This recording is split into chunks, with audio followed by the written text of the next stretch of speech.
아침 목사에 오신 여러분들을 환영하고 또 축복합니다. 또 이렇게 하루의 시작을 또 말씀과 또 찬양과 기도를 시작할 수 있게 허락하신 하나님께 감사드리고요. 특별히 오늘은 이번 주의 마지막 날인데요. 이번 한 주간 잘 마무리하고 또 주말 힘차게 맞이했으면 좋겠습니다.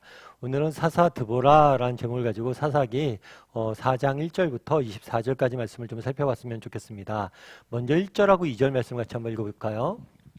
에웃이 죽으니 이스라엘 자손이 또 여호와의 목전에 악을 행하매 여호와께서 하솔에서 통치하는 가나안 왕 야빈의 손에 그들을 파셨으니 그의 군대 장관은 하로셋 학고임에 거주하는 시스라요. 에웃이 죽으니 에웃은 지난번에 우리가 함께 배운 사사죠. 사사가 죽은 다음에 이스라엘 자손이 또 어떻게 했다고 그랬어요? 또 범죄했다. 그래서 우리는 계속해서 이스라엘 백성들이 반복해서 범죄하는 모습들을 보게 됩니다. 지난번에도 말씀드렸지만 이러한 이스라엘의 모습이 결코 우리와 무관한 모습이 아니죠. 우리도 여전히 삶 가운데 계속해서 실수하고 반복해서 실수하고 또 잘못을 범하고 실패하고 넘어지는 모습들을 보게 됩니다. 특별히 여호와의 목전에서 악을 행했다 그러는데 이것은 목전에서는 하나님 보시기에 라고 보면 좀 더 좋아요. 그래서 하나님 보시기에 악을 행했다. 어쩌면 그들은 자신들이 옳았다고 생각할지 모르겠죠. 하지만 하나님 보시기에 그들은 분명 잘못된 길로 가고 있어요. 따라서 우리도 늘 하나님의 말씀에 객관적인 조건에 비추어서 우리 자신의 모습을 돌아볼 필요가 있습니다. 그러자 똑같은 반복의 패턴으로 하나님께서 무엇을 하셨어요? 하솔을 통치하는 가나안 야빈의 손에 그들을 파셨다. 이게 파셨다는 게 문자적으로 파셨다고 되어 있는데 아마 이것은 허락하셨다라는 의미일 거예요.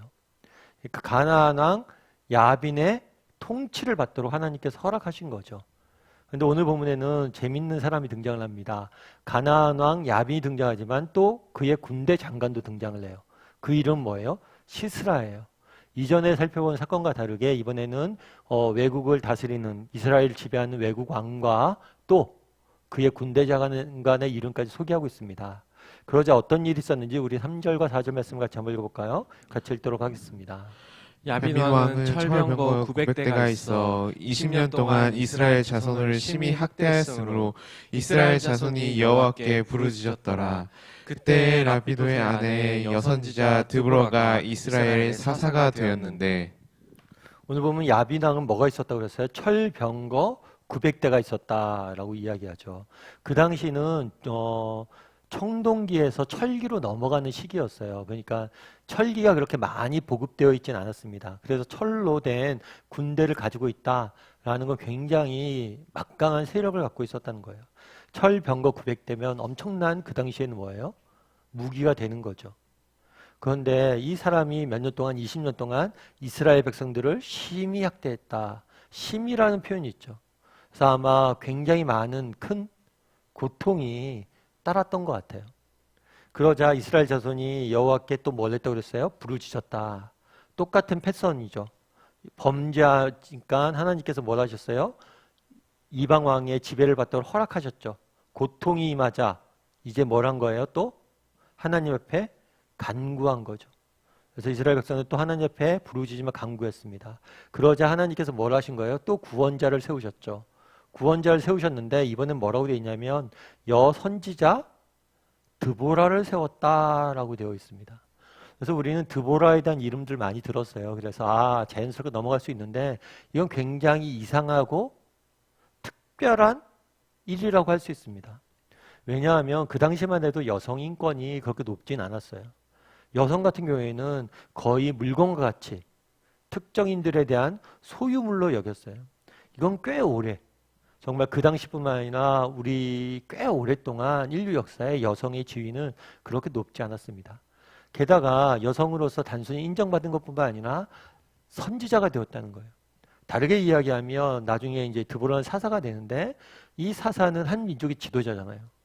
그러니까 한 민족의 지도자가 여성이 된다는 건 그 당시에 상상도 할 수 없는 일이에요. 사실 요즘도 여성 총리들이 되는 경우들이 있죠. 그런데 여성 총리가 된 경우도 최근에 이르러서 그렇게 된 거예요.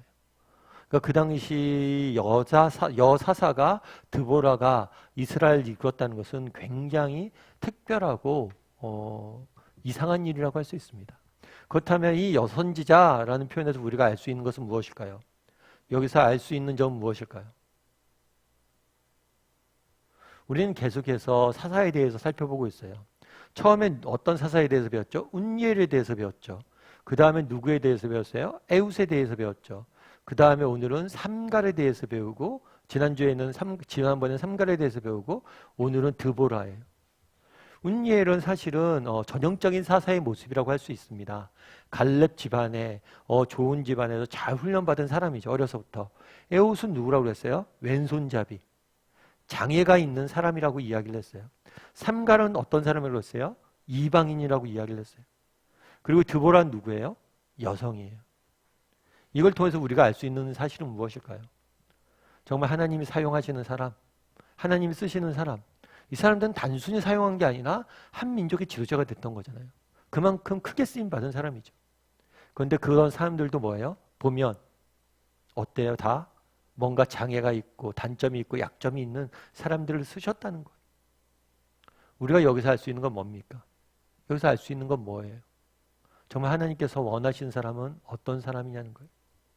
사실 외적인 조건이나 환경이 하나님이 사용하시는데 중요한 문제가 아니에요.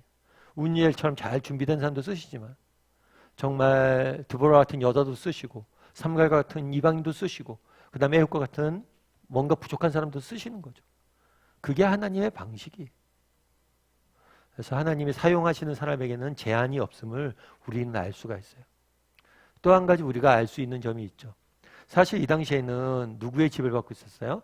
가나안 왕의 지배를 받고 있었어요.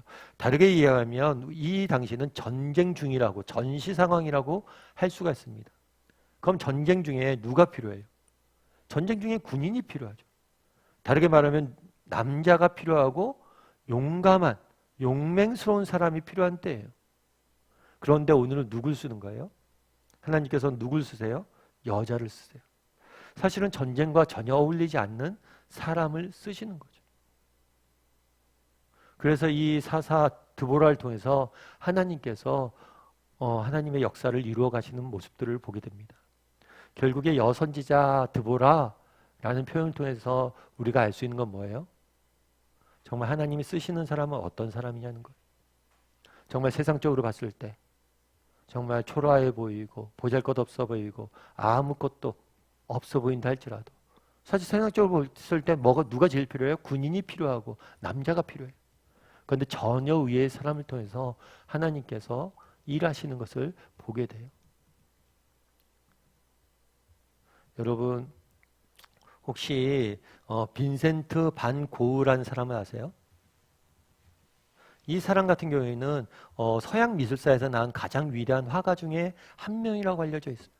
그래서 그가 그린 작품은 지금 6천만 달러, 어떤 것은 6천만 달러에 팔리기도 합니다. 엄청나게 고가에 팔리는 거죠. 하지만 고흐는 그가 살아있을 때 당대에는 그렇게 큰 인정을 받지 못했어요.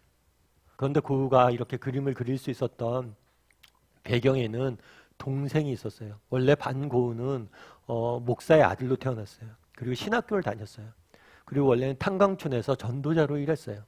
그런데 그 동생 테오가 그 형이 미술에 재능이 있는 걸 알고 화가가 되라고 권면해 줍니다. 그러면서 테오는 뭘 했냐면 자기는 뭘 했냐면 그림을 파는 사람이 됐어요. 그래서 평생을 뭐 했냐면 형을 후원을 했어요. 그래서 고흐가 있기 전에는 고흐의 생애를 연구한 사람들은 한결같이 얘기하는 게 뭐냐면 테오가 없었다면 고흐는 없었을 것이다 이렇게 이야기를 합니다. 우리가 알고 있는 것은 화려한 고흐만 알고 있죠. 하지만 그 뒤에 누가 있었던 거예요? 테오라는 한 사람이 있었기 때문에 고흐가 가능했던 거예요. 전쟁 중이었고 정말 그런 때 누가 필요합니까? 남자가 필요하고 용맹스러운 군인이 필요할지 모르죠. 하지만 하나님께서는 그런 사람이 아니라 정말 부족하고 연약하지만 여선지자 사사 드보라를 통해서 하나님이 일하시는 모습들을 보게 돼요. 다르게 말하면 하나님이 쓰지 못할 사람들은 없다는 거예요. 정말 그럼 하나님이 어떤 사람을 사용하느냐? 내가 있는 자리에서 정말 내게 맡겨진 역할들을 충실히 하는 한 사람. 그 사람을 통해서 하나님은 사용하신다는 것을 우리는 오늘 본문을 통해서 보게 됩니다. 그럼 우리는 어떨까요? 우리도 이런 사람일까요? 정말 한번 돌아봤으면 좋겠어요. 나도 사수와 드보라와 같은 사람인지 정말 나는 하나님 정말 이런 전쟁 중에 내가 할 일은 뭐가 있습니까? 나처럼 뭐 힘도 없고 연약한 여인이 뭘 할 수 있습니까? 이렇게 이야기하지 않았어. 하나님의 말씀에 순종해서 정말 그 어려운 상황 속에도 일하는 모습들을 보게 됩니다. 우리도 그럴 수 있냐는 거예요. 정말 세상이 보기에 아이 목사님 저는 뭐 지혜도 그렇고 또 배운 것도 그렇고 또 가진 것도 그렇고 에이 저 같은 사람 하나님 쓰시겠어요? 아니에요. 우리 같은 사람은 쓰세요. 아까 태호 얘기했잖아요. 태호를 통해서 방고를 낳았어요. 우리가 정말 내 주위에 있는 한 사람을 진심으로 섬기고 내게 맡겨진 일들을 하나하나 담당했을 때 하나님께서 우리를 통해서 일하시는 거예요. 드보라는 자신이 여성이었다는 사실로 인해서 낙심해 있지 않았습니다. 오히려 그런 제약이 있었음에도 불구하고 하나님 옆에 쓰임받는 모습들을 보게 됩니다. 바라기는 우리도 드보라 같은 마음들이 있는지 한번 돌아봤으면 좋겠고 정말 드보라와 같이 하나님 앞에 쓰임받을 수 있는 사람이 됐으면 좋겠어요.